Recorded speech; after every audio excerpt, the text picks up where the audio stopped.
السلام علیکم ورحمۃ اللہ وبرکاتہ۔ بسم اللہ والصلاۃ والسلام علی رسول اللہ، اما بعد۔ آج باب الصبر سے آخری حدیث ہے ہماری،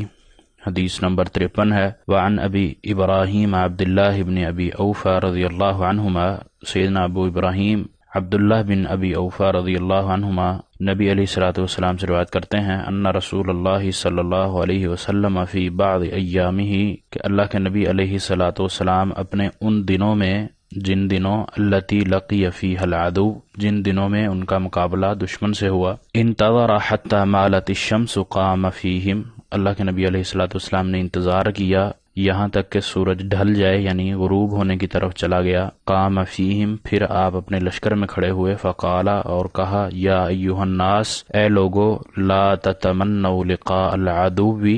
کہ تم دشمن سے یا کل اس لڑائی کی تمنا نہ کرو، دشمن سے لڑائی کی آرزو مت کرو۔ واسألوا اللہ العافیۃ، اللہ سے عافیت کی دعا مانگو، سلامتی کا سوال کرو، خیریت کا سوال کرو۔ فإذا لقیتموہم، اگر تمہارا مقابلہ ان سے ہو جاتا ہے، فاصبروا، پھر صبر کرو۔ واعلموا ان الجنۃ تحت ظلال السیوف، اور یہ جان لو کہ جنت تلواروں کے سائے تلے ہے۔ ثم قال النبی صلی اللہ علیہ وسلم، پھر اللہ کے نبی علیہ الصلوۃ والسلام نے فرمایا، اللہم منزل الکتاب، اے کتاب کے نازل کرنے والے رب، ومجری السحاب، اور بادلوں کو چلانے والے، وہازم الاحزاب، اور لشکروں کو شکست دینے والے، اہزمہم، ان کو بھی شکست دے، وانصرنا علیہم، اور ہمیں ان پر فتح دے، نصرت دے۔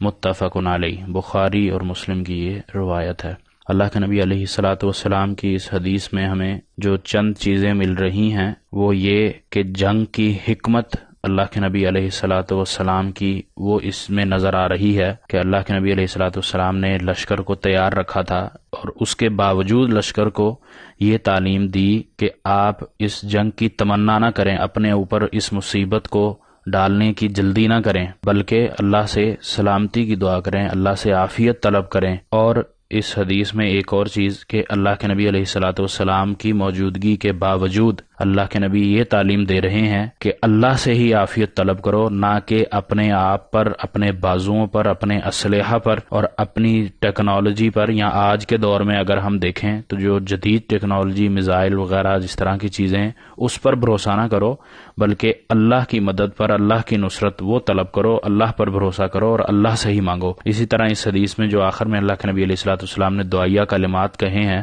اللہ سے جو چیز طلب کی ہے وہ بھی یہی ہے کہ اے اللہ، اے کتاب کے نازل کرنے والے، بادلوں کو چلانے والے اور لشکروں کو شکست دینے والے، ان کو بھی تو ہی شکست دے اور ہمیں بھی ان پر فتح تو ہی دے۔ تو اس سے بھی یہ ہمیں واضح ہوتا ہے کہ اللہ کی ذات ہی ہے جو قادر قدیر ہے، اور وہ دوسرے پر کسی کو اگر فتح دیتی ہے یا قوت دیتی ہے تو وہ اللہ کی ذات ہی ہے، نہ کہ انسان کا اپنا اختیار ہے۔ ہاں البتہ ظاہری اسباب انسان کے اختیار کرنے ہوتے ہیں تو وہ انسان اختیار کرتا ہے، باقی مدد، نصرت، فتح وہ اللہ کی طرف سے ہوتی ہے۔ اس طرح اس حدیث کو جو امام صاحب باب الصبر میں لے کر آئے، آج یہ آخری حدیث ہے ہماری باب الصبر کی، وہ اس لیے کہ اس حدیث میں بھی فصبروا کے الفاظ ہیں۔ اللہ کے نبی نے پہلے یہ تعلیم دی کہ اس جنگ کو دور رکھو اپنے سے، اور اگر اس جنگ میں ڈال دیے جاؤ تو پھر صبر کرو۔ میدان جہاد جو ہوتا ہے، لشکر جس میدان میں کھڑا ہوتا ہے، اس میں بہت سارے مصائب، مشکل ہوتی ہیں، ظاہر ہے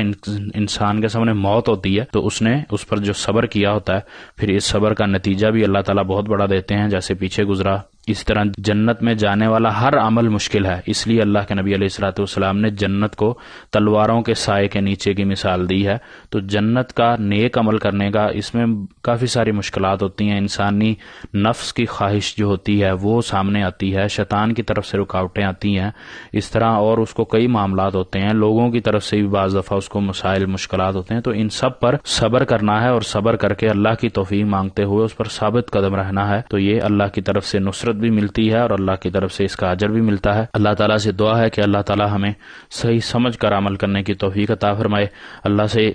دعا کرتے ہیں کہ آج ہمارا تیسرا باب، ریاض الصالحین کا تیسرا باب مکمل ہوا ہے، باب الصبر آج ہمارا ختم ہو رہا ہے۔ اللہ تعالیٰ ہمیں جتنا ہم نے پڑھا ہے اس کو سمجھ کر عمل کرنے کی توفیق عطا فرمائے، اور دوسروں کو بھی اس کی ترغیب دلانے کی اور دوسروں تک پہنچانے کی بھی توفیق دے۔ اللہ تعالیٰ سے دعا ہے کہ اللہ تعالیٰ ہمیں مزید بھی آگے اس کو لے کر چلنے کی توفیق دے اور اس پر عمل کرتے رہنے والا ہمیں بنائے، اور ہماری آخرت کو بھی اچھا کر دے اور دنیا میں بھی ہمیں صابرین، شاکرین اور اپنے نیک بندوں میں، برگزیدہ بندوں میں شامل فرمائے۔ وما توفیقی الا باللہ، علیہ توکلت و الیہ انیب۔